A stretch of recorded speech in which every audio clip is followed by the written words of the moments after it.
donne la parole à Madame Thiolan pour la délibération suivante, la convention avec l'Agence nationale de lutte contre l'illettrisme. Oui, nous savons tous que l'illettrisme, ça n'est pas un phénomène rare. Eh bien, ici, nous avons les chiffres de l'INSEE de 2011 qui indiquent que 2,5 millions de Français sont en situation d'illettrisme, c'est-à-dire à peu près 7% de la population.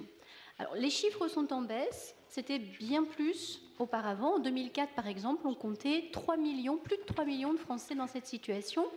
Mais malgré tout, cette baisse est relative et on ne peut évidemment pas se satisfaire de cette situation.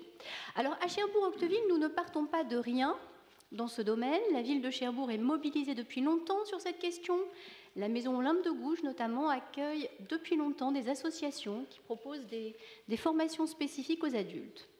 Et par ailleurs, au sein même de la collectivité, eh bien, le service formation a lancé une action de sensibilisation qui a pour but de mieux accompagner les agents de la collectivité qui pourraient être en situation d'illettrisme. Alors la ville est mobilisée depuis longtemps sur ce sujet, mais par cette délibération, eh bien, nous vous proposons de signer une convention avec l'Agence nationale de lutte contre l'illettrisme pour pouvoir poursuivre et même amplifier cette mobilisation avec de nouvelles actions éducatives familiales. L'Agence nationale de lutte contre l'illettrisme, c'est un GIP, un groupement d'intérêt public, dans lequel on trouve autant de forces qui viennent du public que du privé, avec parmi les membres du conseil consultatif 150 membres différents, donc c'est vraiment une agence d'importance, et notamment parmi les forces qui viennent du privé, eh bien, la fondation Areva. Le projet à Cherbourg doit s'appuyer sur les 4 piliers de nos politiques éducatives. Bien sûr, le projet éducatif local, le programme de réussite éducative, nos espaces solidaires et également nos espaces publics numériques. Bien entendu, toujours en lien avec l'éducation nationale, toutes nos structures d'accueil petite enfance et toutes sortes d'associations. Ce projet, comme vous l'avez vu dans la délibération, il se déploiera sur 3 années. Par cette convention, la ville s'engage à assurer la coordination des acteurs, l'évaluation du projet. De son côté, l'Agence nationale de lutte contre l'illettrisme s'engage à mettre ses compétences au service des actions ainsi qu'un financement de 10 000 € par an. Pendant ces 3 années, il y aura plusieurs étapes de travail. Dans un premier temps, la constitution d'un réseau d'acteurs. Aujourd'hui, ils sont 25 à être déjà identifiés. La formation au repérage et bien sûr l'accompagnement de ces publics concernés. Ensuite viendra l'étape des actions proposées au public et enfin une évaluation. Voilà pour l'ensemble du projet qui vous est présenté ici.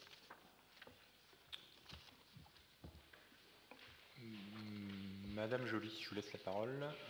Oui, je me permets de poser la question de savoir quand est-ce que sera présenté le projet éducatif local, en fait. Il peut être présenté à tout moment. Parce qu'on en parle là et en fait on n'a pas de... Le projet éducatif local, oui, pourrait faire l'objet d'une présentation en conseil municipal. Ça nous intéresse tous. Il est construit depuis plusieurs années déjà. Et il y a énormément d'actions qui s'inscrivent dans ce dispositif. Donc pourquoi pas? Moi j'y suis très favorable. Il n'est pas assez connu. Et les acteurs qui sont concernés pourtant par ce projet éducatif local ne se l'approprient pas tous nécessairement. Donc c'est une excellente idée. Alors nos conseils sont très longs déjà, mais c'est un point qui mérite une information à tous.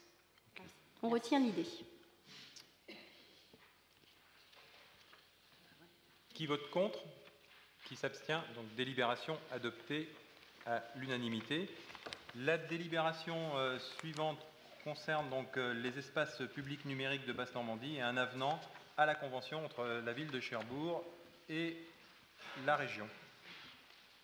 Oui, la ville de Cherbourg-Octeville a déposé auprès de la région dès l'année 2004 un projet de développement des espaces publics numériques.